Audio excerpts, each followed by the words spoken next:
सुरासुर मणुसिंधवन्दिदं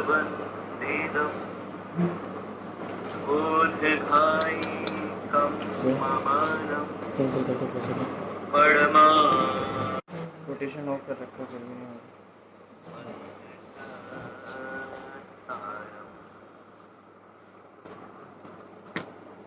हो रहा।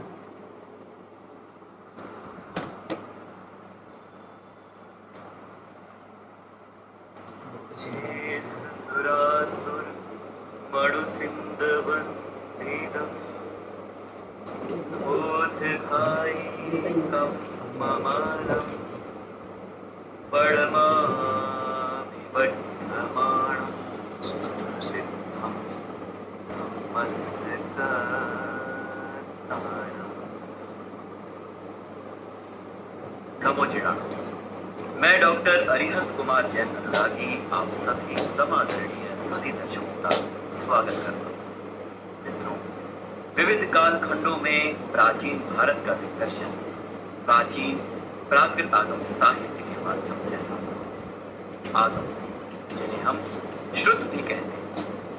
आप सभी जानते हैं कि ज्येष्ठ शुक्ल पंचमी, जिसे हम श्रुत पंचमी महापर्व के रूप में मनाते हैं, यानी शास्त्र रक्षा का, आगम रक्षा का महापर्व, इस दिन हम अपनी जिह्वाणी की विशेष रूप से पूजन करते हैं, उसकी अर्चना करते हैं, अपने आगम शास्त्रों की साथ संवार करते हैं। और ये हमारी जो व्याख्यान श्रृंखला है, ये भी उसी उपलक्ष्य में प्रसारित हो रही है। आगम का हमारे शास्त्रों में अन्य कई शब्द मिलते हैं, जैसे सूत्र, सिद्धांत, ग्रंथ, वचन, आप्त वचन, जिनु वचन, आज्ञा, उपदेश, प्रज्ञापना, ऐतिह्य आदि। ये जितने शब्द मैंने बताए हैं, ये आगम के अर्थ में प्रयुक्त होते हैं। ये शब्द इनके स्वतंत्र अर्थ में भी प्रयुक्त होते हैं। शौरसेनी प्राकृत साहित्य के सृजेताओं में प्रथम शताब्दी के पूज्यवर आचार्य कुंद देव का अत्यंत महत्वपूर्ण स्थान है। जब व्यक्ति अपनी आंतरिक गहराइयों में डूबकर परिष्कृत हो जाता है, तो वो युग धर्मी नहीं, आत्मधर्मी बनकर युग प्रवर्तक बन जाता है। आचार्य कुंद ऐसे ही आध्यात्मवेत्ता थे। उन्होंने दर्शन एवं अध्यात्म विषयक 84 पावन ग्रंथों की रचना की, जिनमें से कुछ ही हमें प्राप्त है, लेकिन ये कुछ भी अपने आप में सर्वोत्कृष्ट है। वस्तुतः विचार किया जाए तो प्रथमानुयोग, कर्णानुयोग, चरणानुयोग और द्रव्यानुयोग, इन चारों अनुयोगों के समस्त विषयों का मूल लक्ष्य आध्यात्म ही है। सिद्धांत हो चाहे अध्यात्म हो, दोनों में दृष्टिभेद होते हुए भी जिन शासन का मूल लक्ष्य मोक्ष मार्ग भिन्न भिन्न नहीं, बल्कि एक का काम व्यवहार प्रधान है तो दूसरे का काम निश्चय प्रधान है। आज इसी विषय को लेकर हम आज आपके समक्ष इस व्याख्यान माला में प्रस्तुत हुए हैं। आज की व्याख्यान श्रृंखला का विषय है प्राकृत परमागमों में आध्यात्म एवं दर्शन। और आज हम आपको इस विषय के एक ऐसे मर्मज्ञ विद्वान से रूबरू करा रहे हैं, जिनको सुनने के लिए देश एवं विदेशों में हजारों श्रोतागण निरंतर उत्सुक रहते हैं। मेरे ख्याल से आध्यात्मिक जगत में शायद ही ऐसा कोई घर होगा जहां टीवी चैनल के माध्यम से या फिर यूट्यूब के माध्यम से या फिर सीडी के माध्यम से आपके प्रवचन ना सुने जाते हो, या फिर आपका कोई साहित्य उपलब्ध ना हो। ऐसा हो ही नहीं सकता। जी हाँ, हम बात कर रहे हैं विद्या वाचस्पति, वाणी विभूषण, साहित्य रत्न, जैन रत्न जैसी उपाधियों से विभूषित आदरणीय डॉक्टर हुकमचंद जी भारल जी, जिन्होंने प्राकृत भाषा में रचे लगभग 2000 वर्ष प्राचीन आगमों तथा उनकी संस्कृत टीकाओं का न केवल संपादन एवं पद्यानुवाद किया, बल्कि उसमें छिपे आध्यात्मिक एवं दार्शनिक रहस्य को उद्घाटित करते हुए हिंदी भाषा में अनुशीलन भी लिखा है। आपकी शताधिक छोटी बड़ी कृतियां अनेक भाषाओं में तथा अनेक संस्करणों में प्रकाशित है। हमें हर्ष हो रहा है आपका स्वागत करते हुए हम आपका अभिनंदन करते हैं एवं आपसे आग्रह करते हैं कि अपने व्याख्यान द्वारा हम सबको लाभान्वित कर अनुग्रहित करें।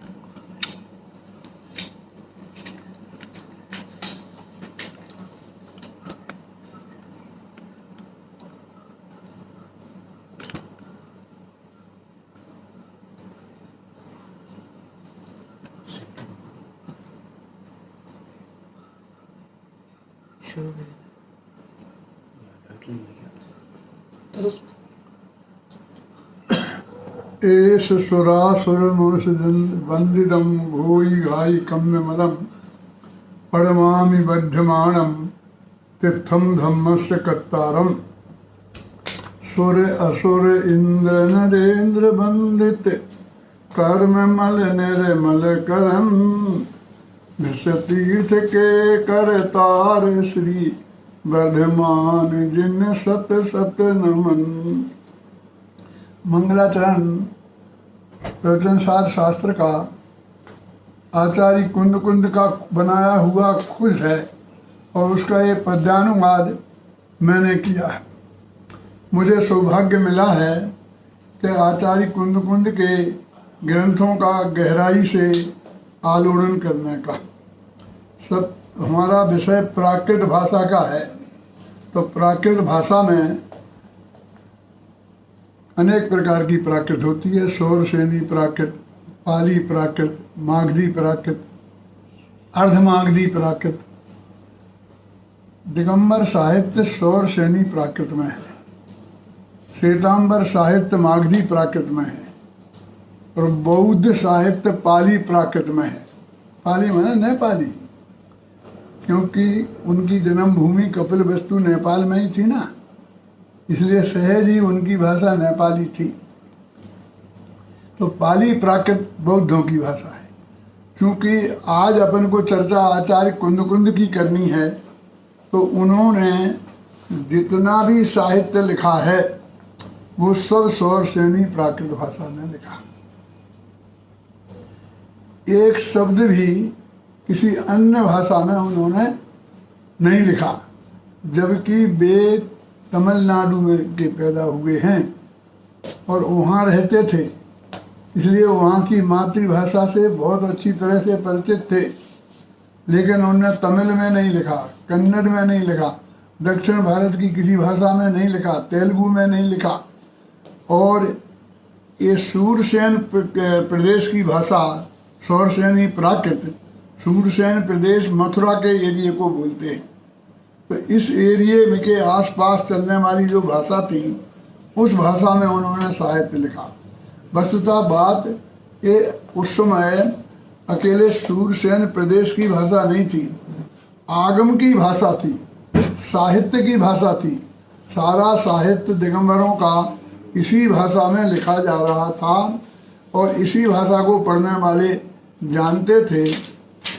वो चाहते थे आचार्य कुंद कुंद कि उनका साहित्य चिरस्थायी हो, अधिकतम लोगों तक पहुँचे, अधिकतम लोगों के द्वारा पढ़ा जाए। इसलिए उन्होंने शौरसेनी प्राकृत में ये अपना साहित्य लिखा।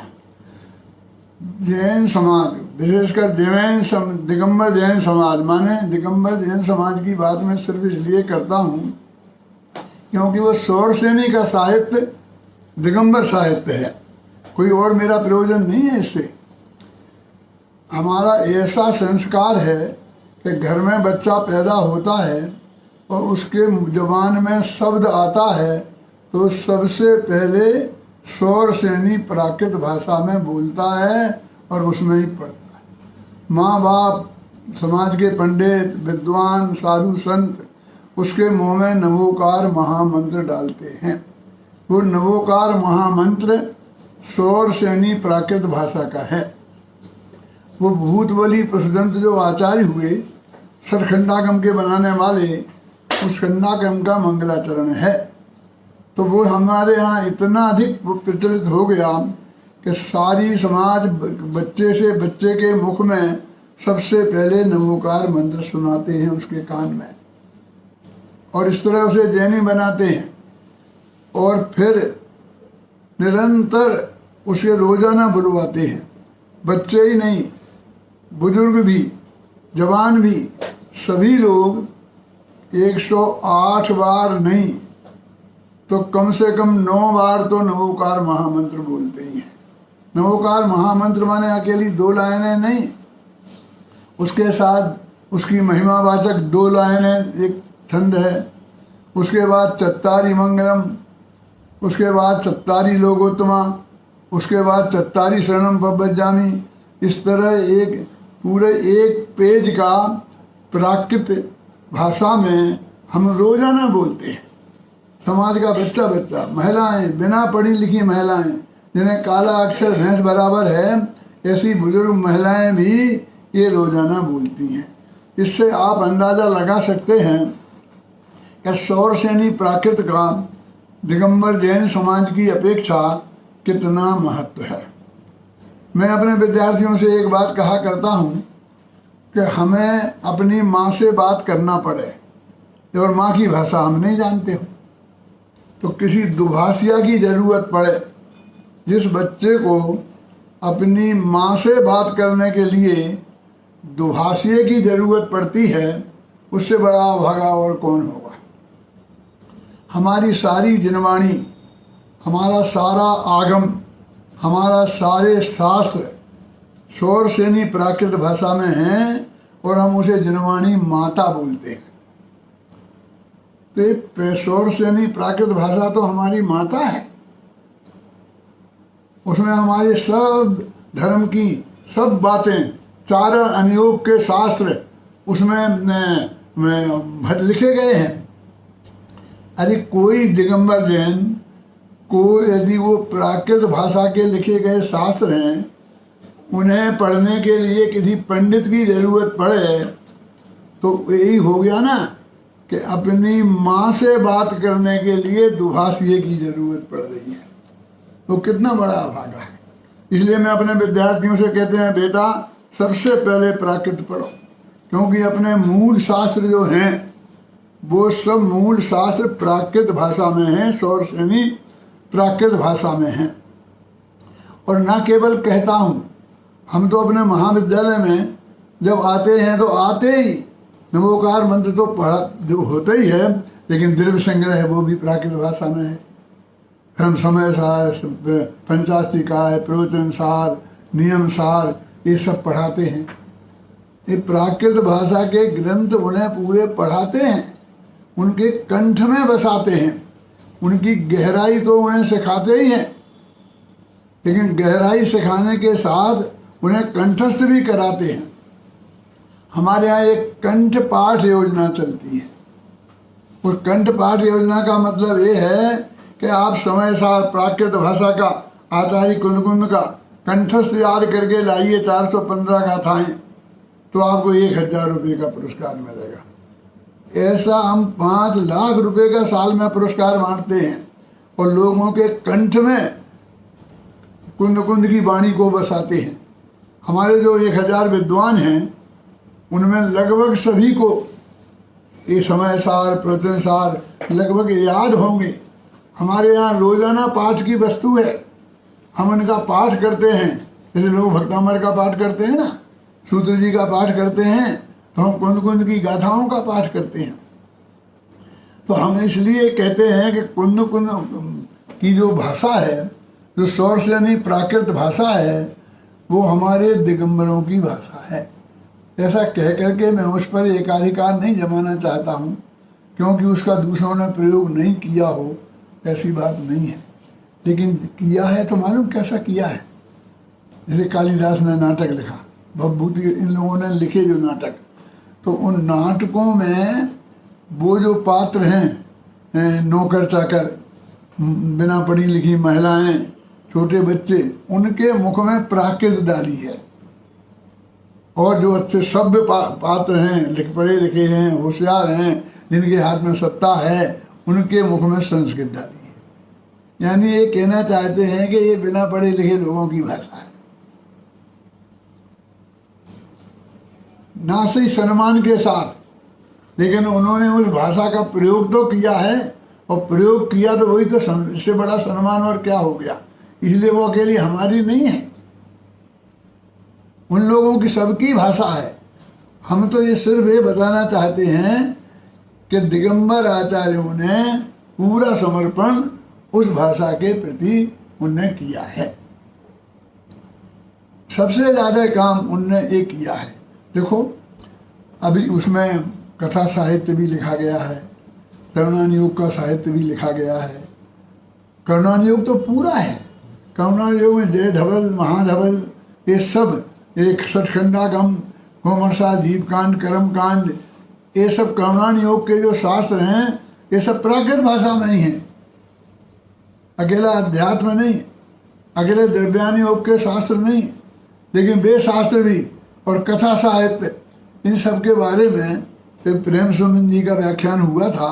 उन्होंने बहुत विस्तार से कथा साहित्य के बारे में बताया। यद्यपि मैंने भी कथा साहित्य बहुत कुछ पढ़ा था, लेकिन जितने विस्तार से उन्होंने बताया उतना भी ज्ञान मुझे तो नहीं था, क्योंकि मैं तो पूरा समर्पित कुंद पर हूँ। हम तो इस द्रव्यान योग पर समर्पित हैं, अपना सारा उपयोग इसमें लगाते हैं। फूलचंद जी ने भी बहुत विस्तार से, फूलचंद जी प्रेमी है ना, प्राकृत के बहुत बड़े विद्वान हैं, तो उन्होंने भी विस्तार से प्राकृत कहाँ कहाँ है वो बताया था। लेकिन मेरा तो प्रिय सब्जेक्ट उनका अध्यात्म है, उनके दर्शन है। कि वो समय था आचार्य कुंद का कि जब साहित्य लिखा ही जा रहा था। एक तरफ भूतबली पुरुषदंत ने सठखंडागम लिखा था, वो भी सौरसेनी प्राकृत में था, और दूसरी तरफ आचार्य कुंद ने समय सार, प्रवचन सार, पंचास्त्रिका, नियम सार, एक ग्रंथ लिखे थे, अष्टपाहोड़, ये भी सौरसेनी प्राकृत में थे। अभी बहुत काम हमारे जैन विद्वानों ने किया है। Doctor Hiralal Jain, A.N. उपाध्याय, इन लोगों ने उन सारे ग्रंथ जो भंडारों में पड़े थे उन्हें निकाल कर प्रकाशित कराया और जन जन तक पहुंचाया। तो हमारे विद्वानों ने चारों अनुयोग के शास्त्रों में जो सौरसेनी प्राकृत के हैं बहुत बहुत काम किया है। मेरा प्रिय सब्जेक्ट भी आचार्य कुंद और उनका अध्यात्म, उनका दर्शन है, और मुझे सब्जेक्ट भी दिया गया है यही भाग्य से। मेरा अत्यंत प्रिय सब्जेक्ट है, इसलिए मैं उसके बारे में आप ये समझिए कि मैंने सारा जीवन इसमें लगा दिया। 20-21 वर्ष की उम्र में मैं शास्त्रीय न्यायाधीश तो हो गया था, और जैन शास्त्रों का बहुत अच्छा अध्ययन था। प्राकृत का भी था, संस्कृत का था, और उनका सारा ये काम हिंदी का भी था। तो मैं प्रवचन भी करता था, सब करता था, लेकिन फिर भी कुंद के जो अध्यात्म की गहराई है वो मेरे ख्याल में नहीं थी। लेकिन पूज्य गुरुदेव श्री कांजी स्वामी के समागम से मुझे उसकी रुचि हुई। और कांजी स्वामी तो कुंद के इतने भगत थे कि उन्होंने 19 बार तो सभा में आद्योपांत समय सार पर प्रवचन किए हैं। 19 बार क्या होता है आद्योपांत? मैं पूछना चाहता हूँ उन अपने साथियों से, विद्वानों से, संतों से भी कि वो कभी आदि से अंत तक किसी ग्रंथ पर उन्होंने जम करके प्रवचन किए हैं? और एक बार भी किए हैं क्या? अनेक बार, 19 बार की तो बात बहुत होती है। तो आप समझना वो कितने वो होंगे।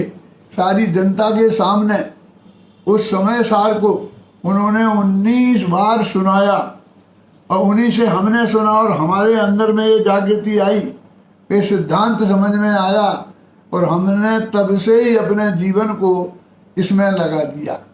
खुद भी पढ़ा, अपने विद्यार्थियों को भी पढ़ाया, सब खोला। और आज 1000 विद्यार्थी हमारे हैं जो इस देश में हैं, जो इस प्राकृत भाषा को जानते हैं, बड़ी श्रद्धा से जानते हैं, आचार्य कुंद के भगत हैं। तो आचार्य कुंद के जो समय सार, प्रवचन सार एक ग्रंथ हैं, ये ऐसे महान ग्रंथ, प्रवचनसार ग्रंथ तो कहते हैं 150 यूनिवर्सिटियों के कोर्स में लगा हुआ है, क्योंकि उसमें जो वस्तु के स्वरूप का प्रतिपादन है वो उस स्टाइल से है जिस स्टाइल से विदेशी विद्वान फिलॉसफी की चर्चा करते हैं। वो प्रमाण मीमांसा और प्रमेय मीमांसा, इस तरह से वो चर्चा करते हैं। और उसी प्रकार से उन्होंने ज्ञान तत्व प्रज्ञापन और ज्ञेय तत्व प्रज्ञापन इस तरह से वर्गीकरण किया। ज्ञान तत्व माने क्या? वो आत्मा, वो वस्तु के जो जानने का काम करती है। तो वो जानने का काम कैसे होता है, कैसे किया जाता है, उस सब का विस्तार से वर्णन उस ज्ञान तत्व प्रज्ञापन में है। ज्ञान तत्व माने भगवान आत्मा, ज्ञान तत्व माने अपना आत्मा। एक जैन दर्शन ही ऐसा दर्शन है विश्व में जो ये कहता है कि सभी आत्मा स्वयं भगवान हैं।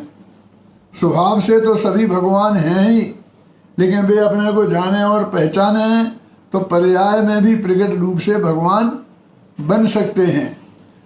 भगवान पारसनाथ और भगवान महावीर ने ये महान काम शेर और हाथी की पर्याय में किया था। भगवान महावीर ने शेर की पर्याय में आत्मा का अनुभव किया था, सम्यक दर्शन प्राप्त किया था और भगवान बनने की प्रक्रिया आरंभ की थी। और भगवान पारसनाथ ने हाथी की पर्याय में ये महान काम किया था। इसलिए मैं कहता हूँ जैन दर्शन न केवल नर से नारायण बनाने वाला दर्शन है, अपितु पशु से परमेश्वर बनाने वाला दर्शन है। इतनी समानता कहीं भी नहीं मिलेगी जो जैन दर्शन कहता है कि प्रत्येक आत्मा स्वयं भगवान है। ये भगवान महावीर और पार्श्वनाथ ये भी एक दिन हम और आप जैसे थे।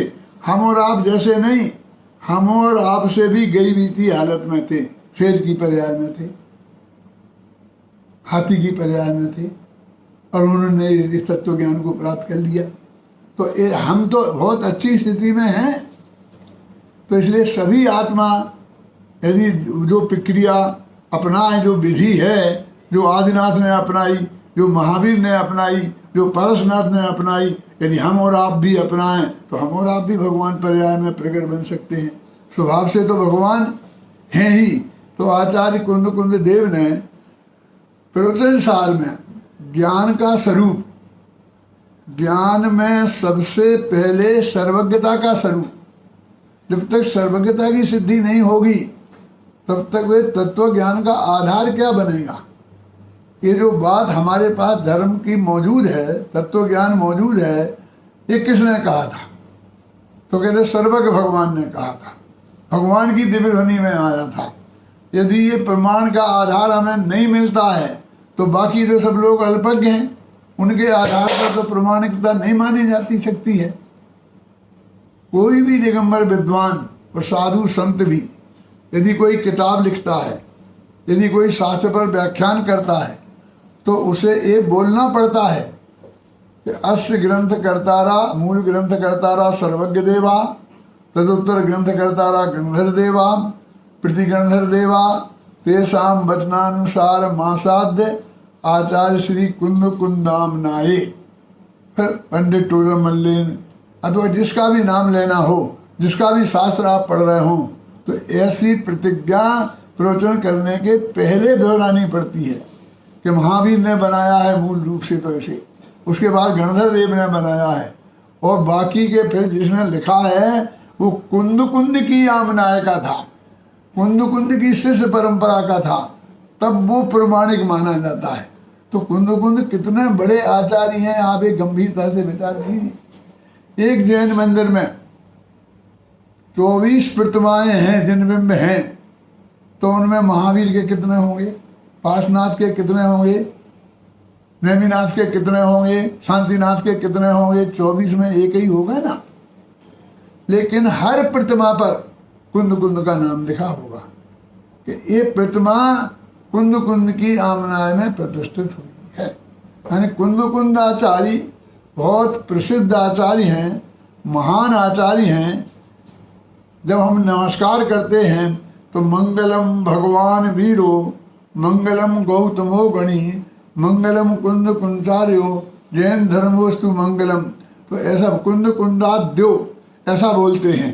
तो महावीर का नाम लेते हैं, फिर गौतम गणधर का नाम लेते हैं, फिर आचार्यों में सिर्फ कुंद कुंद का नाम लेते हैं और बाकी का आद्यो आदि में डाल देते हैं कि कुंद कुंद का हाथी का पैर है जिसमें सबके पैर समा जाते हैं और वो हम कुंद कुंद आचार्य की परंपरा के हैं। तो ऐसे जो महान दिग्गज आचार्य हैं और उन्होंने जो तत्व का स्वरूप बतलाया है, आगे के परवर्ती जितने साहित्यकार हैं उन्होंने उनको आधार बना करके ही लिखा है। जितना भी कर्म फिलॉसफी है, कर्म का साहित्य है, भूगोल का साहित्य है, उसका सबका आधार धरसेनाचार्य के शिष्य भूतबली और पशुदंत जिनने सठखंडागम लिखा वो भी सौरसेनी प्राकृत में है और उसके आधार पर बने हुए हैं। 2000 वर्ष पहले वो लिखा गया था और 1000 वर्ष पहले गोमरसाल लिखा गया, तो 1000 वर्ष बाद भी उसको उसी का आधार है और वो भी उसी भाषा में लिखा गया है। तो इस तरह भूतबली पुष्पदंत और आचार्य कुंद कुंद ये मूल आधार हैं पूरे जनागम के। क्योंकि मेरा सब्जेक्ट कुंद कुंद है और उनके जनागम हैं, उनकी तत्व ज्ञान है, तो इसलिए मैं उनकी बात कर रहा हूँ। तो फिर गे तत्व विज्ञापन माने गे का जानने का वास्तविक स्वरूप क्या है, ये बताने के लिए उन्होंने उत्पाद व द्रव्य से युक्त है, उत्पाद व द्रव्य युक्तम है, सत और सत द्रव्य लक्षणम, उत्पाद व द्रव्य से युक्त द्रव्य है और द्रव्य सत का लक्षण है। ये द्रव्य गुण पर्याय का वर्णन ये सब कुंद कुंद के प्रवचन सार में मौजूद है। चरणानी योग में सारा मुनियों का आचरण मौजूद है। जितने चरणानी योग के शास्त्र लिखे गए वो सब उसको ही आधार बना के लिखे गए। अष्टपाहुड़ में भी मुनियों को कैसे आचरण में रहना चाहिए इसका विस्तार से वर्णन है। तो बाद के जितने भी शास्त्र लिखे गए हैं वो इन्हीं के आधार पर लिखे गए हैं। कुंद कुंद आचार्य देव ने जो ये महान ग्रंथ लिखे उन पर आचार्यों ने संस्कृत भाषा में टीकाएं लिखी और फिर संस्कृत में अनेक टीकाएं लिखी गई। लेकिन जो सशक्त होती है, जो ताकतवर होती है वो जिंदा रहती है और जो कमजोर होती है वो जिंदा नहीं रहती है। तो अमृतचंद्र की टीका 1000 वर्ष बाद लिखी गई तो वो आज मौजूद है। समय सार पर आत्मख्याति नाम की टीका, प्रवचन सार पर तत्व प्रदीप का नाम की टीका, नियम और वो पंचास्ती काय पर समय व्याख्या नाम की टीका, नियम सार पर भी संस्कृत में टीका लिखी गई, वो पंच ब्रह्मधारी देव ने लिखी। और वो संस्कृत की टीकाएं उनके आधार पर बनारसी दास जी ने, पांडे राजमल जी ने, पंडित जयचंद जी छाबड़ा ने हिंदी में इन चीज़ों को प्रस्तुत किया। एक ने 500 साल पुरानी हिंदी में किया, दूसरे ने 400 साल पुरानी हिंदी में किया, तीसरे ने 200 साल पुरानी हिंदी में किया। कांजी स्वामी ने गुजराती और हिंदी में किया, समझ लो 100 साल पुरानी हिंदी गुजराती में किया और हमने आज की भाषा में किया। तो ये लेकर के आचार्य कुंद कुंद 2000 वर्ष से लेकर समय सार पर, प्रवचन सार पर, नियम सार पर जो कुछ लिखा गया उसका पूरा विस्तृत उस पर हमने टीका लिखी। तो आप कहेंगे सर टीका मौजूद थी ना, फिर आपने टीका क्यों लिखी? अरे वो तो संस्कृत भाषा में मौजूद थी। उस वक्त लोग संस्कृत जानते थे इसलिए उन्होंने संस्कृत भाषा में लिखी थी। आज तो सब लोग संस्कृत नहीं जानते हैं। तो जयचंद जी छाबड़ा ने हिंदी में लिखी, वो भी 200 वर्ष पुरानी हो गई। हमने भी आज उस पर टीका लिखी। तो वो टीका कुंद कुंद की गाथाओं प्राकृत पर है, अमरचंद की आत्मख्याति टीका पर है, जयसेन की टीका को भी आधार बनाया है। तो आप प्राकृत के विद्वान हैं क्या संस्कृत के? अरे भाई संस्कृत के विद्वान नहीं होते तो वे संस्कृत की टीका कैसे लिखते? यदि प्राकृत के विद्वान नहीं होते तो प्राकृत में सारा जो कुंद कुंद का जो साहित्य है जितना भी उपलब्ध है उन सब का मैंने पद्यानुवाद किया है बहुत सरल भाषा में। आप भी यदि पढ़ते जाएं तो आपकी समझ में आएगा। फिर उसका गद्य का अनुवाद भी किया है। फिर उस पर 2000 साल में जितना भी लिखा गया है वो सब लिखा है। उस पर अनुशीलन लिखे हैं। वो अनेक प्रकार की जो चीज़ें हैं सबके सामने प्रस्तुत की है। मैंने सारा जीवन उस पर लगाया है। ऐसे अनुशीलन है मेरे, समय सार के लिए अनुशीलन है। देखिए ये 5 भाग हैं, करीब 2300 प्रश्नों के 5 भाग हैं। ये 5 भाव ऊपर, मैं 85 वर्ष का बुढ़ा आदमी हो गया हूँ। ये 5 भाग हैं, ये 2300 वर्ष के। कुंद कुंद पर मैंने 8000 पेज तो लिखे हैं। कि इतना है कहाँ कुंद कुंद का। उनकी टीकाएं हैं ना, और फिर टीकाओं की टीकाएं हैं ना, तो उनमें मतभेद भी होते हैं। तो सारी चीजें प्रस्तुत करके फिर उनमें संतुलन कैसे बैठता है, नयों की भाषा में वो कैसे स्पष्ट होते हैं, ये सारा काम किया है। तो इस तरह जिन अध्यात्म में अध्यात्म की दृष्टि से समय सार, सिद्धांत की दृष्टि से जिसे अपन तत्व ज्ञान कहते हैं, दर्शन कहते हैं, फिलोसफी कहते हैं, प्रवचन सार और पंचास्तिका, ये महान ग्रंथ हैं कुंद कुंद के। अब जिन टीकाकारों ने टीका लिखी वे भी बहुत बड़े बड़े आचार्य हैं, साधारण आचार्य नहीं है। तो उनने तो कुंद कुंद को ही मूल आधार बनाया। टीकाकार ने तो वही बात लिखी होगी जो मूल आचार्य ने लिखी है। और उसके बाद जो मौलिक ग्रंथकार भी हुए हैं तो उनने भी इनको ही मुख्य आधार बनाया। उमा स्वामी का नाम बहुत प्रसिद्ध है। तत्वासूत महासार तत्वासूत लिखा, जिस पर बड़ी बड़ी टीकाएँ लिखी गई। राजवार्तिक अकलंग देव ने लिखी, सर्वार सिद्धि पूज्यपादाचार्य ने लिखी, श्लोक वार्तिक विद्यानंदी आचार्य ने लिखी। तो ये बड़ी बड़ी गीताएं जिस तत्वासूत्र पर लिखी गई, वो तत्वासूत्र के कर्ता उमा स्वामी कुंद कुंद के शिष्य थे। ये संस्कृत के सबसे बड़े आचार्य, वो प्राकृत के सबसे बड़े आचार्य। इसका जो मंगलाचरण है उसके आधार पर आचार्य समंत भद्र ने बड़े बड़े स्तोत्र लिखे, भक्तियां लिखी। आपको लगता है स्तोत्र भक्ति आजकल की जैसे भक्तियां चलती है ना, ऐसी नहीं, जिसमें पूरा न्याय शास्त्र भरा पड़ा है।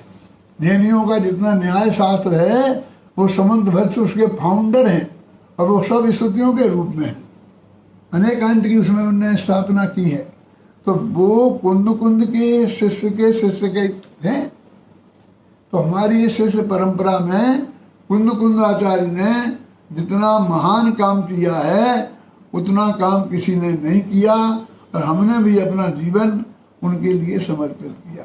उनके लिए नहीं, उनके साहित्य में जो अध्यात्म है, जो वस्तु का स्वरूप है, जो आत्मा का स्वरूप बताया है, तो आत्म कल्याण की पवित्र भावना से हमने ये सब बात की है। देखिए आत्मा का स्वरूप बताते हुए वे बहुत ही मार्मिक बात कहते हैं कि अरसमरूप मगंधम अव्यक्तम चेतना गुणैम सद्दम जाने अलंग गहनम जीव में मन दिट्ठ संस्थानम। ये आचार्य कुंद कुंद की ऐसी गाथा है जो उनके 5 परमागमों में प्राप्त होती है। समय सार की 49वीं गाथा, फिर प्रवचन सार में भी है, पंचास्तिकाय में भी है, अष्टपहड़ में भी है। उन्होंने एक गाथा 5 ग्रंथों में क्यों रखी? क्योंकि वो चाहते थे कि मेरा एक ग्रंथ भी बचा रहे तो ये गाथा बचनी चाहिए। ये गाथा बहुत महत्वपूर्ण है, आत्मा का स्वरूप बताने वाली गाथा है। ठीक है, इसमें क्या है कि आत्मा में रस नहीं है, रूप नहीं है, गंध नहीं है, स्पर्श नहीं है, वो चेतना गुण वाली है, उसमें शब्द नहीं है, और वो अलिंग ग्रहण अनुमान से और पदार्थों से वो ग्रहण की जाती है। ऐसा जीव और जिसका कोई संस्थान नहीं है, ऐसे भगवान आत्मा का स्वरूप, इसका मैंने पद्यानुवाद किया है। चैतन्य गुणमय आत्मा अव्यक्त अरस अरूप है, जानो अलिंग ग्रहण इसे, यह अनिर्दिष्ट शब्द है। आचार्य कुंद कुंद ने जब ये 3 ग्रंथों की टीकाएं अमृतचंद्र ने लिखी, समय सार की आत्मख्याति, प्रवचन सार की तत्व प्रदीप का और पंचास्तिकाय की समय व्याख्या, वो तीनों में एक गाथा है। तो उसमें 3 तरह से इसका अर्थ किया है और वो बिल्कुल उस प्रकरण के हिसाब से वही बैठता है। तो इसमें अलंग ग्रहण शब्द है ना, तो प्रवचन सार ग्रंथ में इसके 20 अर्थ किए हैं उनने, अमृतचंद्राचार्य ने। ये कोई साधारण आचार्य नहीं थे और इनकी जो संस्कृत है ना, वो कादम्बरी जैसी इतनी कठिन संस्कृत है, साधारण संस्कृत नहीं है। साधारण संस्कृत वाले के काम नहीं है इनका, लेकिन हमने तो जीवन लगाया है ना। जितना प्राकृत पे, जितना संस्कृत पे, जितना हिंदी पे, तीनों पर अधिकार हो तो हम कुंद कुंद के मर्म को गहराई से समझ सकते हैं। तो इस तरह से फिर वो कहते हैं कि जीव की परिभाषा और अजीव की परिभाषा, अज्ञानी की परिभाषा और अज्ञानी की परिभाषा। तो अज्ञानी की परिभाषा में वे 19वीं गाथा में कहते हैं, कम्मेनो कम्मम्मी अहमिर्मय कम च कम्मेनो कम्मम जाए सा खलु बुद्धि अपटिबद्धो हवली तावे। जब तक यह आत्मा पर पदार्थ में, कर्म में और नो कर्म में, नो कर्म माने शरीर आदि है वाही पदार्थ, इनको नो कर्म बोलते हैं और ज्ञानावरण आदि कर्म होते हैं और मोह राग द्वेष के परिणाम में भाव कर्म होते हैं। तो इनमें ये मैं हूँ, ये मेरे हैं, मैं इनका कर्ता भोगता हूँ, ऐसी बुद्धि रखेगा तब तक अज्ञानी रहेगा। 4 बुद्धियाँ हैं, एकत्व बुद्धि, ममत्व बुद्धि, कर्तृत्व बुद्धि और भोक्तृत्व बुद्धि। समय सार का पूरा जीवाजीव अधिकार सिर्फ इस बात को समझाने में लगाया है उनने कि आत्मा पुद्गल नहीं है, ये रूप रस स्पर्श वाला पदार्थ नहीं है, ये देह नहीं है, इससे भिन्न है, इसका स्वामी नहीं है। और कर्ता कर्म अधिकार की 75 गाथाओं में ये बताया है कि ये आत्मा ना पर का कर्ता नहीं है और पर का भोक्ता नहीं है। तो जब तक कर्म में और नो कर्म में एकत्व ममत्व कर्तृत्व भोक्तृत्व रहेगा तब तक ये जीव अज्ञानी रहेगा। अज्ञानी की परिभाषा 19वीं गाथा में बताई समय सार की, पर 75वीं गाथा में ज्ञानी की परिभाषा बताई। क्या है ज्ञानी की परिभाषा? कम्मस्य परिणामम नो कम्मस्य तहैव परिणामम न करेदि यो जो जानदि सो हवदि। जीवो कहते कर्म के परिणाम को न जो करता है न भोगता है, वो सिर्फ जानता है, वह ज्ञानी आत्मा है। तो उन्होंने अध्यात्म का स्वरूप और देह से भिन्न भगवान आत्मा, ये उनकी मेन बात ये है।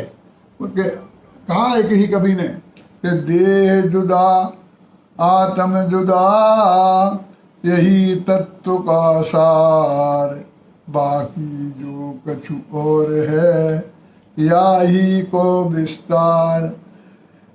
शरीर जुदा है, ये रूप रस गंध स्पर्श वाला पदार्थ है, ये पुद्गल का पदार्थ है, ये जड़ पदार्थ है, और भगवान आत्मा इससे भिन्न एक चैतन्य पदार्थ है। तो उन्होंने आत्मा का स्वरूप बताया। कोई भी आदमी जब तक अपने आत्मा का स्वरूप नहीं जानेगा और उसमें अपनापन नहीं करेगा, सम्यक दर्शन नहीं हो सकता। और स्वरूप माने क्या? तो नयों के माध्यम से जैन धर्म में वर्णन किया है।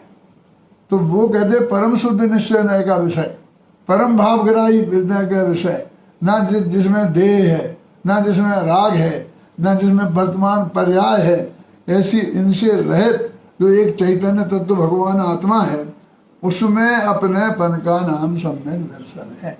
अत्यंत सरल परिभाषा सम्यक दर्शन की, अपने में अपनापन, इसका नाम सम्यक दर्शन। और अपने आत्मा को छोड़कर पर पदार्थों में अपनापन, इसका नाम है मिथ्या दर्शन। इतनी सरल परिभाषा उनने इसमें दी। और फिर देखिए उसको बताया कि ऐसा करने से आत्मा अलग है और शरीर अलग है, ऐसा काम नहीं चलेगा। वो आत्मा मैं हूँ, वो लिखते हैं ना, अहम एको फल शुद्धो प्राण दंशन मयो सदा रूपी नत्मवि अत्थि मज्ज किंचवी अन्नम परमाणु में तम्पी।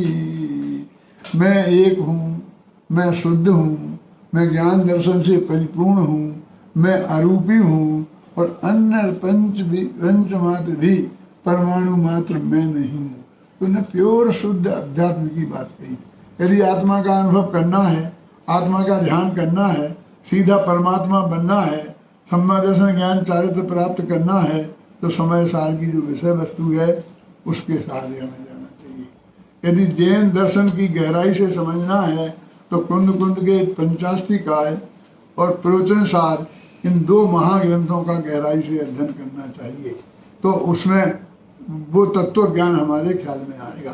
साधुओं का स्वरूप कैसा होता है, उन्हें कितनी कठोरता से अपने चारित्र का पालन करना चाहिए, ये बात अष्टपहर ग्रंथ में बताई। मैं कहा करता हूँ कि वो उनके प्रशासन का ग्रंथ है, क्योंकि वे आचार्य भी थे ना। आचार्य थे तो उन्हें प्रशासन भी संभालना था। आचार्य के हमारे दो अर्थों में विशेष लिया जाता है। एक तो उन्होंने ये ग्रंथ लिखे हैं, शास्त्रों की रचना की है, इसलिए वे आचार्य हैं।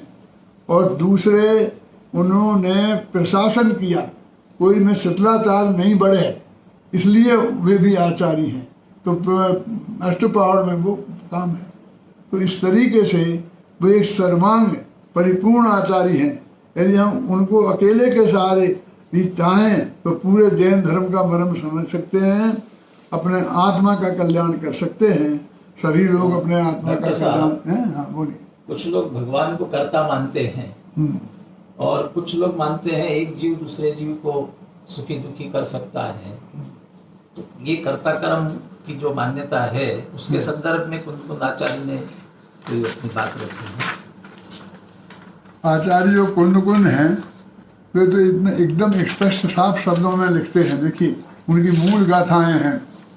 लोयस्य कुणई बिंदु सुरनारे त्रय मानसे सत्ते समराणम पिय अप्पा यदि कुबदि छब्बे काये लोय समरार एवं सिद्धंतम जैन दिश यदि विशेषो लोयस्य कुणई बिंदु समराणम भी अपनो कुणदी एवं न को विमुखो दीसदि लोय समनान दोन्नपि नित्यम कुब्बत्तानम सदैव मनुयासुरे लोये।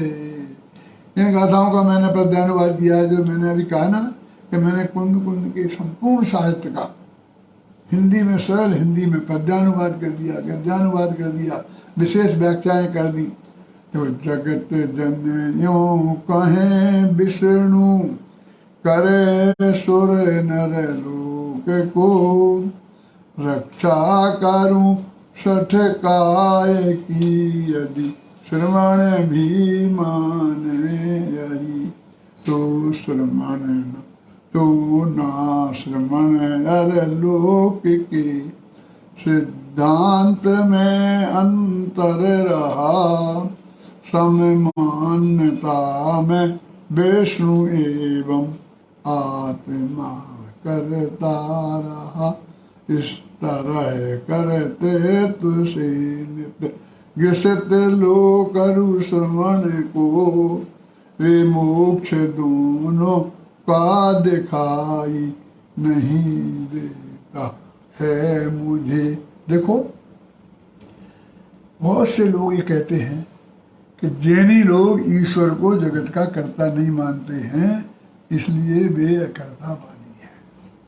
और बात ये सत्य भी है कि जैनी ईश्वर को जगत का कर्ता नहीं मानते हैं। ये तो दार्शनिक मतभेद है, इसमें ऐसी कोई बात नहीं है कि हम कोई ईश्वर की निंदा कर रहे हैं।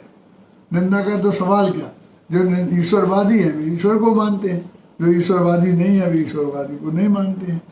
लेकिन वो ये कहते हैं कि कोई श्रवण यदि कहता है कि मैं रास्ते में चलता हूँ और ईर्ष्या समझ पूर्वक चलता हूँ तो 6 काय के जीवों की रक्षा करता हूँ, तो उस श्रवण में और वो विष्णु को मानने वाले में क्या अंतर रहा?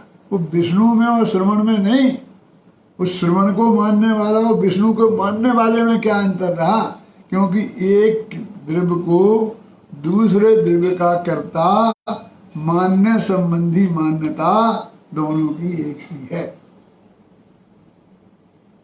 और जैसा मुझे ये नहीं दिखता है कि विष्णु भगवान को मोक्ष की प्राप्ति होगी, ऐसा ही उस श्रवण को भी नहीं होगी। वो तो उस श्रवण को कह रहे हैं, वो तो अपने उस शिष्य को कह रहे हैं कि यदि तू दूसरों को स्वयं को कर्ता मानता है और अपना कर्ता तू स्वयं को मानता है, ये देह की क्रियाओं का कर्ता अपने को मानता है, राग की क्रियाओं का कर्ता अपने को मानता है, तो तेरे में और उसमें कर्तावादियों में कोई फर्क नहीं है। ये कोई किसी की निंदा और प्रशंसा की बात नहीं है। यदि वो दार्शनिक रूप से उसकी मान्यता ये है तो उस अपनी मान्यता को से प्रस्तुत करते हैं। देखो, तो क्या मैं जीवों की रक्षा नहीं करता? क्या मैं उन्हें मार नहीं सकता? देखो कुंद कुंद क्या कहते हैं, यदि आपको ये जानना हो तो थोड़ी छाती करनी पड़ेगी, क्योंकि ये सारा अंगमान हम ये करते हैं, ये कर्तृत्व की बुद्धि के बोझ से दबा हुआ है। कुंद कुंद क्या कहते हैं सुनो, मैं कुंद कुंद की भाषा में बोलता हूँ। जो मन नदी हिंसज्जामीय परे हि सत्यहम सो मूढ़ो अन्नानि हानि ये दो विपेरी दो आयुक्षयेन मरणम जीवाणम जनवरे हि पन्नतम आऊं न हरेसि तुमम कहते मरणम कदम तेषम आयुक्षयेन मरणम जीवाणम जनवरे हि पन्नतम आऊं न हरन्ति त्वं कहते मरणम कदम तेहम जो मन्नदि जीवेमि या जीवस्यामि परे हि सत्यहम सो मूढ़ो अन्नानि हानि ये दो विपेरी दो आयुद्धेन जीदम जीवो एवं भणन्ति स बन्नो आवम चंदेसि तुमम कहते जीवदम आयुधेन जीवति जीवो एवं भणन्ति स बन्नो आवम चंदन्ति तुम कहते जीवदम कदम तेहम। ये प्राकृत की 5 गाथाएं हैं, समय सार के बंधाधिकार की गाथा है। प्रकरण तो कर्म के बंध का चल रहा है, लेकिन वो कहते हैं ऐसी मान्यता वाले को कर्म बंध होता है। मैंने इसका हिंदी पंथानुवाद किया है, तो जो प्राकृत के जानकार होंगे वो तो उनकी समझ में तो ये आ गया होगा, लेकिन जो प्राकृत को थोड़े कमजोर जानते होंगे, कि जैनियों की प्राकृत को नहीं जानते होंगे, उनके लिए मैंने हिंदी सरल हिंदी में पंथानुवाद किया है, तो उसे मैं सुनाता हूँ। मैं मारता हूँ अन्न को या मुझे मारे अन्न जन, यह मान्यता अज्ञान है जिनवर कहें ही भव्य जन।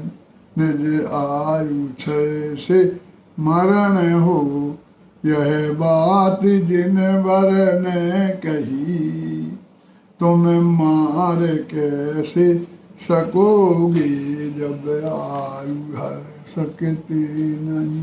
देखो वो ये कहते हैं कि शास्त्रों में ये लिखा है कि ये जीव का जो मरण होता है, जीवन होता है, वो आयु कर्म के उदय से जिंदा रहता है और आयु कर्म के क्षय से जीव मरता है। तो यदि शास्त्र में ऐसा लिखा है और तुम इसे मानते हो, निमित्त की अपेक्षा भी, उपादान से तो सिर्फ अपनी योग्यता से मरता जीता है, तो फिर तुम ये कैसे कहते हो कि मैंने इसे मारा, कि मैंने इसे बचाया? ऐसा मानने वाला उतना ही बड़ा अज्ञानी है। मैं आपसे कहता हूं, आप कहते हैं कि राम की मर्जी के बिना पत्ता नहीं हिलता है, फिर ये भी कहते हैं कि ये काम मैंने किया। फिर राम की मर्जी के बिना पत्ता नहीं हिलता है, तो फिर तूने क्या किया? दो कर्ता एक साथ कैसे बन सकते हैं कि राम की मर्जी के बिना? वे कहते खुदा की मर्जी के बिना पत्ता नहीं हिलता है। ईसाइयों के पत्ते गॉड हिलाया करता है। जैनी कहते हैं कि कर्म के उदय से होता है। तो फिर तू तो करता नहीं रहा, न जैनियों में, न बौद्धों में, न उनमें, न ईश्वरवादियों में, न अल्लाहवादियों में, न गॉडवादियों में कोई करता नहीं रहा। इस तरफ को ये कितनी मजबूती से रखते हैं। पर समय सार का बंधाधिकार देखो। क्लियर बनारसी दास ने उसका पद्यानुवाद बहुत अच्छा किया है। उसमें उन्होंने लिखा है, कार्य मान बरगणा सो जग में ना बंधे जीव, दीबे न बंध कदापि मन बच काय योग सो, चेतन अचेतन की हिंसा सो ना बंधे जीव, बंधे नाही पंच इंद्रियन के भोग सो, कर्म सो अबंध सिद्ध योग सो अबंध जन, हिंसा सो अबंध साधु, ज्ञाता विषय भोग सो, इत्यादि के वस्तु के मिलाप सो ना बंधे जीव, बंधे एक रागादि अशुद्ध उपयोग सो। कहते जीव को जो कर्म का बंध होता है वो अपना रागादि भाव है ना, खोटे भाव, उनसे होता है, किसी दूसरों से नहीं होता। न कर्मों से होता है, न पांच इंद्रियों से होता है, न और जगत के कार्यों से होता है। ये बहुत स्पष्ट रूप से ये बात सब कही गई है। आपने प्राकृत आगम, विशेषकर शौर सैनिक आगम के अध्ययन और अनुसंधान में अपना जीवन लगाया है। आपकी पुस्तक है जिसका नाम है आचार्य कुंद और उनके पंच परमागम, जो कि आज से 32 वर्ष पहले लिखी गई है। उसके पेज नंबर 7 पे आपने ये लिखा है कि उस समय से 32 वर्ष पूर्व से आप अपना पूरा जीवन आचार्य कुंद और उनका जो प्राकृत आगम है उसके अध्ययन और अध्यापन में लगा रहे हैं। तो ऐसा क्या है उन आगमों में जो पिछले 64 वर्षों से आपने अपना पूरा जीवन लगा दिया? तो 32 वर्ष उसके पहले, उस सन 88 में वो किताब छपी है, तो 32 वर्ष आज हो गए, तो 64 वर्ष। लोग कहते आप 64 वर्ष के हो भी? अरे भाई मैं 85 वर्ष का हो गया हूँ, 64 वर्ष का नहीं। तो मैंने 21 वर्ष की उम्र में समय शास्त्र अध्ययन शुरू किया था और निरंतर उसमें अपना जीवन मैंने लगाया है। और आप चिंता नहीं करना, मैं पूरी तरह स्वस्थ हूँ। 10,000 कदम रोजाना चलता हूँ, तो 6-6.5 किलोमीटर से कम नहीं होता है। बिल्कुल स्वस्थ हूँ, चिंता नहीं करना। अब वो अलग बात है कि आयु कर्म आएगा, खत्म तो जाएंगे, चले जाएंगे, लेकिन वो क्षमता है कि मैं अपने काम कर रोजाना 5-6 घंटे अध्ययन करता हूँ, लिखता हूँ, पढ़ता हूँ, बोलता हूँ, प्रवचन भी करता हूँ, सब करता हूँ। तो इसलिए इतने वर्ष लगा दिए तो कोई आश्चर्य की बात नहीं है। और फिर क्यों लगा दिए आपको? क्योंकि मुझे सर्वाधिक परम सत्य वो लगा। आत्मा का कल्याण उससे ही होने वाला है, ये मेरे को अंदर से फीलिंग हो गया। और ये बात मेरे 21 वर्ष की उम्र में भी तभी हो गया था। इसलिए मैंने अपने उपयोग को सब जगह से हटाकर और पूरा उसी पर लगा दिया, और इसलिए मैंने ये इतना उसमें काम किया है। हाँ। आप 35-36 वर्षों से हाँ।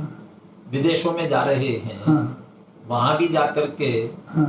प्राकृत कुंद आचार्य का जितना साहित्य है उस पर ही आप चर्चा करते हैं। वहां जाकर के भी इसी की चर्चा करने का क्या कारण है? लोग कहते हैं मैं वहाँ करता हूँ, लोग मुझे इसकी चर्चा सुनने के लिए बुलाते हैं कि साहब हमको तो ये सुनना है, हमको तो समय सार सुनना है, हमें तो समय सार की ये गाथा सुननी है, इसलिए उनको सुनाने जाता हूँ। श्री विद्यानंद जी महाराज ने भी एक दफे मेरे से कहा कि डॉक्टर भादिल मैं तुमसे एक काम, महाराज आज्ञा तो करो। मैंने आपको कब मना किया है, आप जो आज्ञा करेंगे करूँगा। बोले मुझे समय सार सुनना है तुमसे। कहाँ सुनाओगे, कब सुनाओगे? मैंने कहा जहाँ आप कहेंगे और जब कहेंगे तब सुनाऊंगा। आखिर हमारी दोनों की राय से एक तारीख नक्की हो गई और जगह नक्की हो गई कि कुंद भारती में हम बैठेंगे और 50 विद्वान बैठेंगे और आटकाएँ वगैरह थी, बूढ़े महाराज बैठेंगे। महाराज ने सबको बोल दिया कि डॉक्टर साहब बोलेंगे, कोई बीच में नहीं बोलेगा, जो पूछना होगा तो मैं पूछूंगा, और आपको जो पूछना है तो आप मुझे बताना, तो फिर मैं वो बात पूछूंगा। और फिर हमने वहाँ 7 दिन तक चलाया।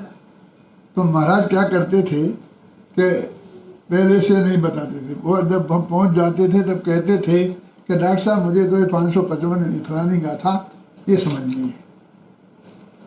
तो फिर मेरा तो स्टडी थी, तो 4-6 गाथाएँ पीछे से 4-6 आगे से संदर्भ मिला करके, और मैं यहाँ ये आचार्य ये कहना चाहते हैं, ऐसा मैं उनको बताता था। फिर मैंने कहा महाराज ये बात तो हो गई, अब शाम को आपको क्या सुनना है, यदि मुझे बता दो तो थोड़ा मैं देख के आ जाऊं। तो मुस्कुरा दिए, बोले नहीं कुछ। लेकिन जब मैं शाम को गया तो जब मैं गद्दी पे बैठ के मंगलाचरण मैंने कर लिया, तब बोले कि मुझे तो फलानी गाथा सुननी। इस तरह उन्होंने 7 दिन तक मेरी परीक्षा की, और अंत में इतने खुश हुए कि उस दिन के बाद से उनने मुझे समय सार भारल कहना शुरू कर दिया, और सब कहा कि मैं तो तुम्हें आज से समय सार भारल लिखूंगा। तुम्हें समय सार पर इतना गहरा अधिकार है, इतनी मैं नहीं समझता था, लेकिन मैं सुना था, जानता था कि आपको बहुत अच्छा अधिकार है, इसलिए मैं आपसे जानना चाहता। मैं कहा महाराज ये तो मैं भी जानता था कि आप तो सब जानते हैं, मेरे से आपको क्या समझना है, लेकिन आप मेरी परीक्षा करते हैं तो हमारा तो अच्छी बात है।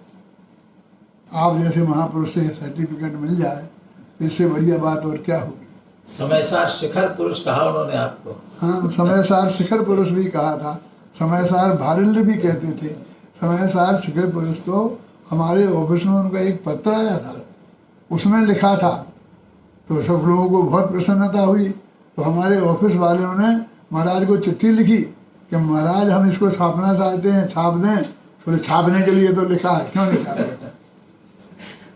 तो ऐसा नहीं, हमने इसमें सारा जीवन आत्म कल्याण की भावना से लगाया, और समाज ने हमको उसी रूप में देखा। अमेरिका के लोग हमें वही सुनना चाहते हैं, हमसे वही कहते हैं क्रमबद्ध पर्याय सुनाओ। वो उनका चुना हुआ सब्जेक्ट है, हमारी तो रुचि का है ही। 35 साल से लगातार हो गए है, कौन रिपीट हुआ 35 साल से लगातार? 35 साल से लगातार कौन रिपीट हुआ? अब हमारी इतनी लंबी उम्र हो गई, हमने कहा भैया हम नहीं आ सकते हैं, इतना लंबा हमसे यात्रा नहीं होती है। कि नहीं साहब आना तो आपको पड़ेगा, समय सार तो हमें आपसे ही सुनना है, हम आपको बिजनेस क्लास में बुलाएंगे। मैं कहा हम तो अकेले तो नहीं आ सकते हैं, 2 जने आएंगे पति पत्नी, क्योंकि हमारे बस की अब नहीं है। अरे 2 जने आओ, लेकिन हमें आना है तो सब तरह की, हम और कुछ तो लेते नहीं, एक नया पैसा किसी से ना प्रवचन का लेते हैं और ना साहित्य लिखने का। हमने इतने 100 किताबें करीब लिखी, और 100 किताबों में करीब 50 लाख बिकी, लेकिन हमने एक नया पैसा उसमें के मध्य में किसी से नहीं लिया। रॉयल्टी हमने नहीं ली। हम तो रॉयल्टी शब्द भी भूल जाते हैं कि रॉयल्टी क्या होती है और कैसे ली जाती है, हम जानते ही नहीं हैं। लेकिन उसका फायदा ये होता है कि हम एक पैसा नहीं लेते हैं, तो हमारा प्रकाशक एक पैसा नहीं लेता है, तो हमारा विक्रेता एक पैसा नहीं लेता है। अरे कागज से जिससे खरीदते हैं वो एक पैसा मुनाफा नहीं लेता। प्रेस जो छापता है वो सस्ता छापता है, बढ़िया। तो इस तरह से जो दूसरी किताब 100 रुपये में बिकती है, वो हमारी 10 रुपये में बिकती है। इस किताब का आप क्या समझते हैं, ये कितने की होगी? ये 25 रुपये की किताब है, 10 रुपये की तो अकेली बाइंडिंग बनती है। तो इस तरीके से हमें इतना सब साहित्य पूरी सेवा भाव से किया है, सेवा भाव से करते हैं, और अपने आत्मा के कल्याण के लिए करते हैं। हमें किसी से कोई लेना देना नहीं है। अभी आपने बताया कि आपने कुंद कुंद आचार्य का जो प्राकृत आगम है, उस पर बहुत साहित्य लिखा है। हाँ। मैंने देखा तो आपने बहुत सारी टीकाएं लिखी हैं उन पर। हाँ। अनुशीलन ग्रंथ लिखे हैं। हाँ। जो 6648 से भी ज्यादा पेजों के हैं। हाँ। तो इनको लिखते वक्त कैसा अनुभव रहा आपका? आनंद आनंद आनंद। हमको तो दिन रात कुछ हमने ऐसा कभी गिना ही नहीं है। शुरू से ही जब बस आया विकल्प तो लिखने बैठ गए। तो हमारे एक 900 विद्यार्थी तो शास्त्री होके निकल चुके हैं, अब PhD डॉक्टर होके यूनिवर्सिटियों में प्रोफेसर हैं, सब एक से एक बड़ी पोस्टों पर हैं, और 200 भी मेरे पास पढ़ रहे हैं। तो 1100 तो हो ही गए, हम मर भी जाएंगे तो अभी 1100 विद्वान तो हमारे यही हैं, जो हमको केंद्रीय गवर्नमेंट ने, जो है तो कौन सा मानव संसाधन डिपार्टमेंट ने पुरस्कृत किया था। तो उसके जो अध्यक्ष महोदय ने हमसे मालूम क्या कहा था भरी सभा में कि हम आपको क्यों पुरस्कृत कर रहे हैं। मैं कहा ये तो आप जाने, हमें तो कल पता चला कि आओ तुम्हें पुरस्कृत करना है, तो हम आज तो दौड़े दौड़े चले जाए। बोले कि हमारे 3-3 लाख रुपए महीना पाते हैं प्रोफेसर, एक विद्वान निकालना संस्कृत का प्राकृत का हमें बहुत कठिन होता है, और आपने 1000 विद्वान गवर्नमेंट से एक नया पैसा लिए बिना उनकी सारी व्यवस्था करी, खाने की, पीने की, उठने की, रहने की और पढ़ाने की, और उनको 1000 विद्वान तैयार करा दिए, इसलिए हम आपको पुरस्कृत कर रहे हैं। तो अपने आप करते हैं तो करते हैं। डॉक्टर सत्येंद्र की ये वचन थे, वे उस सभा के अध्यक्ष थे। आपने इन छात्रों को तो तैयार कर ही दिया। हाँ। कुंद कुंद शतक, शुद्धात्म शतक, इनका संकलन ऐसा किया, आबाल गोपाल सबको अत्यंत सुलभ हुआ।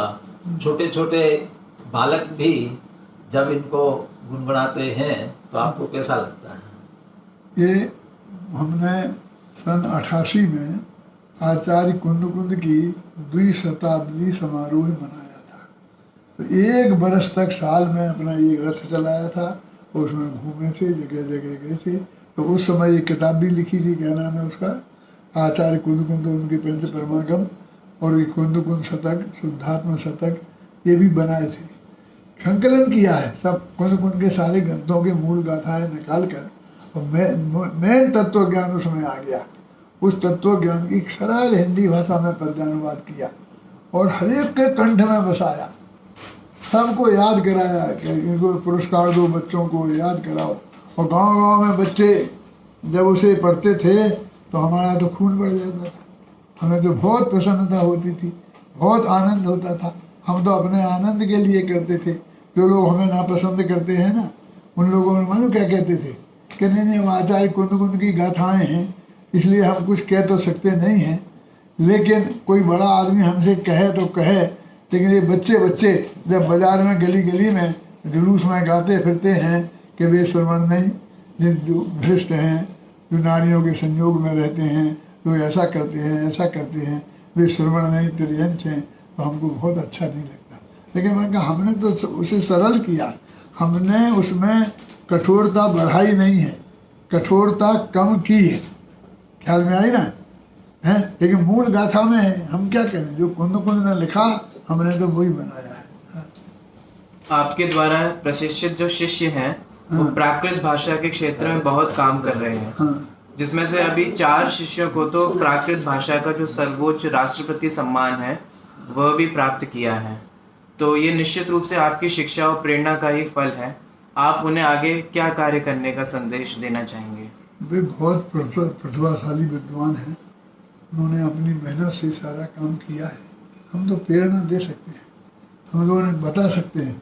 और जब शुरू में पढ़ाया भी जगह था, जो हमने तो समय सार वगैरह से पढ़ाया था, और अब भी बहुत अच्छी जगह काम कर रहे हैं और पुरस्कृत हो रहे हैं, तो हमारी तो और ज़्यादा प्रसन्नता होती है और अच्छे काम करें। और उनसे हम क्या कहें कि कुंद कुंद के साहित्य को, दिगंबर जैन धर्म को, इन सिद्धांतों को, इन सबको आगे से आगे फैलाओ, देश में फैलाओ, विदेश में फैलाओ, सब जगह मार्केट है। हमने सारी दुनिया घूम ली है और सारी दुनिया में हर जगह मांग है। कोई अच्छा वक्ता हो, कोई अच्छा विद्वान हो, समझाने वाला हो, तो सब जगह लोग सुनने समझने को तैयार है। अकेले यूनिवर्सिटियों में जाके और वहीं पर दो विद्यार्थियों को पढ़ाते रहना, ये काम नहीं है आप लोगों का। मैं कहता हूँ आप तो जाकर के समाज में जाओ, ग्रुप के ग्रुप पढ़ाओ, सबको पढ़ाओ, लोग पढ़ने के लिए तैयार हैं। प्राकृत भाषा तो बहुत पुरानी भाषा है। हाँ। इस पुरानी भाषा का अभी वर्तमान में क्या जरूरी है? प्राकृत माने जो प्रकृति जन्म, जो प्रकृति से पैदा हुई, जो सहज भाव से बनी, जब इन भाषाओं को फिर बांधते जाते हैं हम कानूनों में, तो वे संस्कृत हो जाती है, संस्कार की हुई भाषा। फिर वो इतने कानून में बन जाते हैं, वे कानून बनते बनते कि हम सारी जिंदगी वे कानून नहीं पढ़ सकते हैं। अब वे संस्कृत के विद्वान उन कानूनों के हिसाब से बोलते हैं।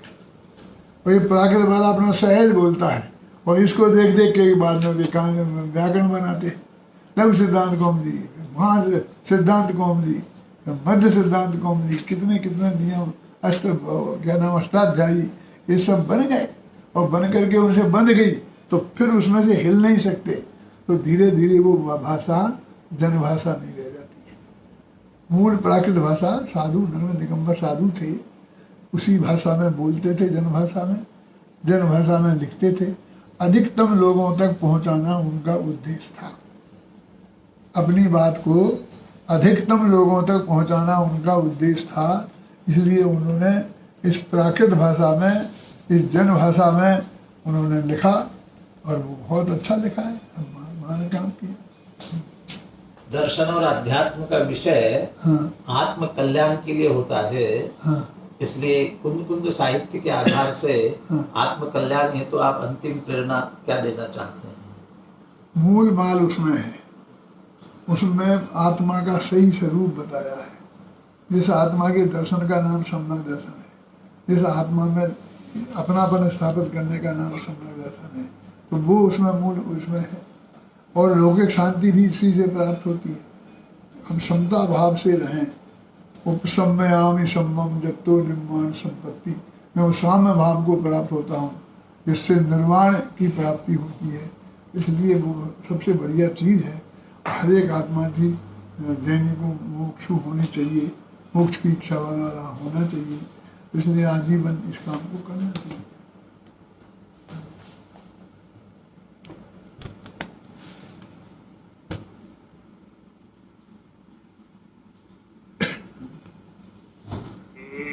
सुरासुर मणु सिंध वंदित। चलो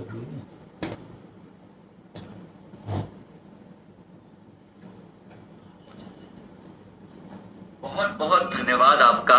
आज हम सभी बहुत कृतज्ञ हैं कि आपने इस श्रुत पंचमी व्याख्यान माला के अंतर्गत प्राकृत परमागमों में आध्यात्म एवं दर्शन विषयक अपना मौलिक एवं महत्वपूर्ण चिंतन परक व्याख्यान प्रस्तुत किया है और हमें कृतार्थ किया है। आपने प्राकृत भाषा के महत्व को समझाते हुए शौर सेनी प्राकृत भाषा में आचार्य कुंद कुंद द्वारा रचित आगमों में प्रतिपादित दार्शनिक एवं आध्यात्मिक चिंतन को, गहन चिंतन को बहुत ही सरल और बहुत ही सुबोध शैली में हम सबके समक्ष प्रस्तुत किया। यद्यपि आपके महत्वपूर्ण प्रवचन विविध माध्यमों से नित्य प्रसारित हो रहे हैं, लेकिन ये जो लाइव आपका व्याख्यान रहा है, ये कई दृष्टियों से बहुत ही महत्वपूर्ण और बहुत ही उपयोगी और बहुत ही लाभप्रद रहा। हजारों आध्यात्म रसिक श्रोताओं ने इस लाइव प्रसारण को बहुत ही तन्मयता के साथ सुना है और समझा है और लाभान्वित हुए हैं। इस कार्यक्रम का मैं संयोजक होने के नाते डॉक्टर अरिहंत कुमार जैन अनुरागी, मैं आपका आभार व्यक्त करता हूं। इस कार्यक्रम का आयोजक पागत भाषा एवं प्राकृत टाइम्स न्यूज़लेटर आपका आभार व्यक्त करते हैं एवं आपको धन्यवाद देते हैं कि आपने हमारे आग्रह को बहुत ही सहजता से स्वीकार कर इस व्याख्यान माला को एक 4 चांद लगा दिए हैं। हम अपने दर्शक वर्ग को भी धन्यवाद देते हैं, उनका आभार व्यक्त करते हैं कि बहुत ही तन्मयता से आपने हमें सुना। अगर बाय चांस आप नहीं सुन पाए हो लाइव किसी व्यस्तता के कारण, तो पुनः इसी पेज पर आकर आप लिंक द्वारा इस पूरे लाइव व्याख्यान को पुनः पूरा सुन सकते हैं। इसके पूर्व हुए व्याख्यानों को भी आप पूरा सुन सकते हैं और देख सकते हैं और समझ सकते हैं। व्याख्यान का क्रम यूं ही चलता रहेगा। हम पुनः उपस्थित होंगे नए विषय के साथ और एक नए विशिष्ट विद्वान के साथ। तब तक के लिए हमें अनुमति प्रदान करें। णमो जिराणम।